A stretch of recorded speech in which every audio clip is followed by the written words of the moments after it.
We begin this hour with new data from the Bureau of Labor. Inflation is up to its highest level in 4 decades. The consumer price index climbed 0.6% in January. This means the average cost of goods has skyrocketed by 7.5% from the same time last year. It's the highest level of inflation the U.S. has experienced in 40 years.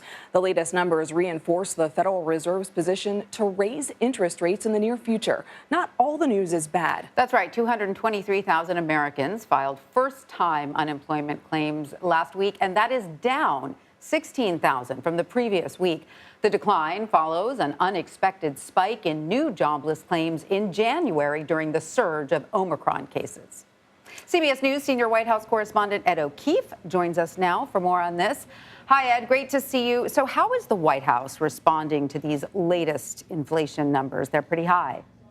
Yes, they are, and this is something they've been seeing over the last few months, so they were getting ready for this one. The White House this morning releasing a statement from the president that reads in part, "We've been using every tool at our disposal, and while today's a reminder that Americans' budgets are being stretched in ways that create real stress at the kitchen table, there are also signs we're going to make it through this challenge." The idea being here that the White House, in their view, has done everything it can through its own economic policy, but at this point, it's going to have to be forces beyond their control that take over, acknowledging that the Federal Reserve especially has to now step in, and if it wants to tweak the interest rate at all, raise it potentially to try to offset this inflation as the Federal Reserve has signaled it plans to do.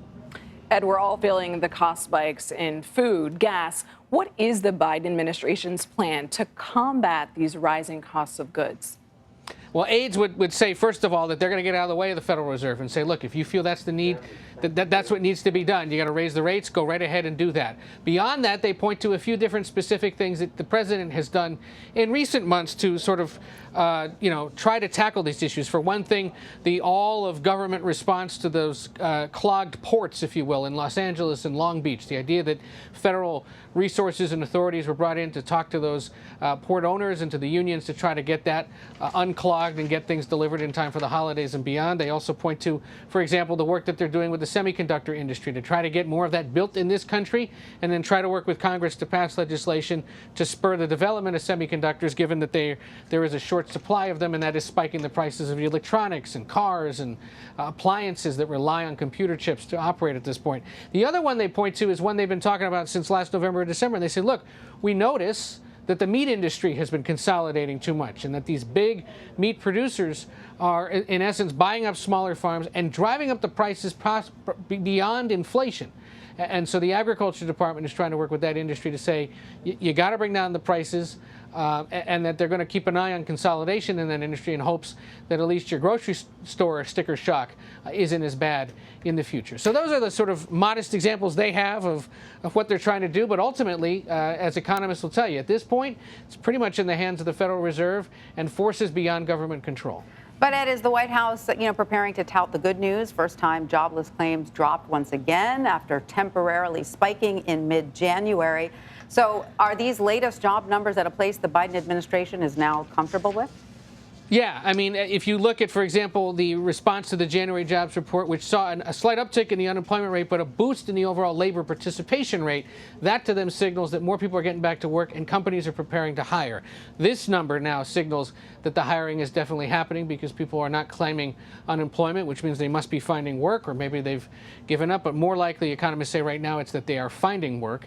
And so, him here touting that the jobless claim decline is a sign of real progress made in getting the American economy back on track. So a little bit of column A, a little bit of column B from here at the White House. They understand inflation is a nagging concern and something they just can't do much about, but they look at those jobs numbers. They look at ongoing economic growth. Yes, they also look at things like the strength of the stock market and say, the economy's in pretty good shape. Let's keep it going. President Biden is in Virginia this afternoon discussing the administration's efforts to lower the cost of health care. What is he hoping to achieve from this visit? few different things. For one thing, to talk about the ongoing push by this administration to lower health care costs, both by expanding accessibility to the Affordable Care Act, changes made to Medicare through legislation that's been passed already, and of course the changes he'd like to make if elements of what was once called his Build Back Better plan ever get passed. But there's some politics involved here too. He's gone right into a competitive House district in Virginia represented by Abigail Spanberger, who's one of the most vulnerable House Democrats facing re-election this year, and he's taking with him his Health and Human Services Secretary, Javier Becerra, who's been the subject of some bruising headlines in recent weeks amid concerns that he perhaps isn't taking on as active or proactive a role in combating the pandemic. The White House has gone out of its way in recent days to buoy him and say, nope, he's not going anywhere. We're proud of the work he's doing. He spent yesterday with the First Lady, today with the President.